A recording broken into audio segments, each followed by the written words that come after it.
BP Jio satellite চ্যানেলের পক্ষ থেকে আপনাদের সকলকে অনেক অনেক স্বাগত জানাই।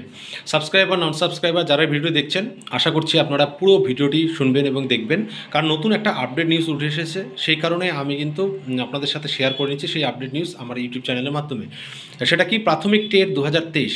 আপনারা সকলেই জানেন প্রাথমিক টেট 2023 অনুষ্ঠিত হওয়ার কথা ছিল কিন্তু প্রথমে 10ই ডিসেম্বর, কিন্তু সেটা পর্ষদ অর্থাৎ প্রাথমিক শিক্ষা পর্ষদ সেটা কিন্তু পরিবর্তন করে আগামী 24 ডিসেম্বর অর্থাৎ রবিবার দিন কিন্তু সেই পরীক্ষা অনুষ্ঠিত হতে চলেছে এবং সেই পরিবর্তিত সূচি কিন্তু নোটিফিকেশন আকারে জানিয়েছে।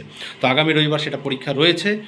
আর যেটা খবর সেটা হচ্ছে যে আমরা জানি যে এর মাঝেই অর্থাৎ কিছুদিন আগে কিন্তু আমাদের বিজেপি নেতা যিনি দিলীপ ঘোষ, তিনি কিন্তু একটা কেস ফাইল করেছিলেন, অর্থাৎ 24 ডিসেম্বর যে পরীক্ষাটি হচ্ছে অর্থাৎ প্রাথমিক টেট যে নেওয়া হচ্ছে সেই দিন নেওয়া হলে পরে বিভিন্ন সমস্যায় পরীক্ষার্থীদের সম্মুখীন হতে পারে। তো সেই কারণে কিন্তু তিনি যাতে পরীক্ষাটা না হয় ওই দিন, সেই জন্য একটা মামলা করেছিলেন এবং কিছু অভিযোগ এনেছিলেন সেই কারণে। তো যাই হোক, সেই মামলা কিন্তু আজকে ডিভিশন, যদিও সেই মামলার আমরা জানি যে কিছুদিন আগে অর্থাৎ সোমবার দিন সম্ভবত সেই মামলার শুনানি হওয়ার কথা ছিল, কিন্তু সেটা কিন্তু আজকে শুনানি হয়েছে এবং সেই আপডেট যেহেতু উঠে আসলো সেই জন্য আপনাদের সাথে শেয়ার করে নিচ্ছি।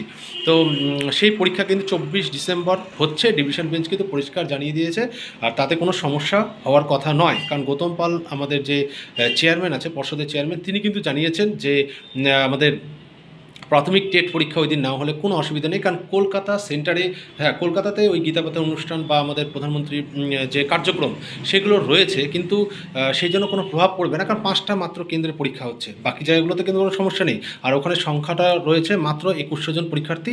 আর যে সময় পরীক্ষার্থীরা অর্থাৎ পরীক্ষা দিতে আসবে অর্থাৎ তাদের যে 9:30টার মধ্যে এন্টার করতে হবে অর্থাৎ পরীক্ষার হলে সেখানে অর্থাৎ ক্যাম্পাসে ঢুকে যেতে হবে 9:30 বা 10টার মধ্যে, তো সেই সময় কিন্তু তাদের সমস্যা হওয়ার কথা নয়। তো এমনটাই কিন্তু জানিয়েছে। এবং তাছাড়াও যে বাসগুলো দেওয়া হয়েছে সেখানে কিন্তু স্টিকার লাগানো থাকবে যে প্রাইমারি টেটের যে বাস সেটা ক্যান্ডিডেটরা রয়েছে সেটা কিন্তু সকলেই বুঝতে পারবে, এবং সেটা যদি জ্যামও লেগে যায় তো ওই পরীক্ষার্থীদের বাসগুলোকে কিন্তু আগে ছাড়ার ব্যবস্থা করা হবে, তাতে কোনো জট বা কোনো সমস্যা হওয়ার কথা না, সেই রকম কিন্তু আমাদের পর্ষদ সভাপতি জানিয়েছেন।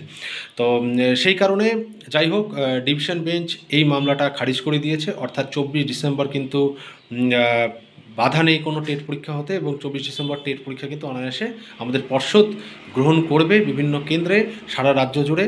তবে একটা কথা জানিয়ে রাখি, পরীক্ষা কেন্দ্র এবার কিন্তু পরীক্ষার্থীদের সংখ্যা কিন্তু কিছুটা কমে গেছে, কারণ গত বছর যে বিএড ক্যান্ডিডেট বা আরও সকলে ছিল সেখানে কিন্তু এবছর সেই ক্রাইটেরিয়াগুলো বা এলিজিবিলিটিগুলো বাদ দিয়ে দেওয়া হয়েছে। সেই কারণে আপনারা জানেন যে পরীক্ষার্থীর সংখ্যা কিন্তু এমনিতেও অনেকটা কমে গেছে, আর পরীক্ষার্থীর সংখ্যা বর্তমানে রয়েছে যেটা জানা গেছে যে 3 লাখ সামথিং কিছু রয়েছে।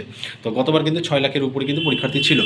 তো যাই হোক, এটাই আপডেট নিউজ আপনাদের সাথে শেয়ার করার ছিল যে প্রাথমিক টেট পরীক্ষা আগামী রবিবার অনুষ্ঠিত হতে যাচ্ছে, এবং সেই কারণে স্কুলগুলোতেও নোটিশ চলে এসেছে যে সেই অ্যারেঞ্জমেন্ট কিন্তু স্কুলগুলো অর্থাৎ পরীক্ষা কেন্দ্রগুলো করছে, সেটা নিয়ে কোনো সমস্যা নেই।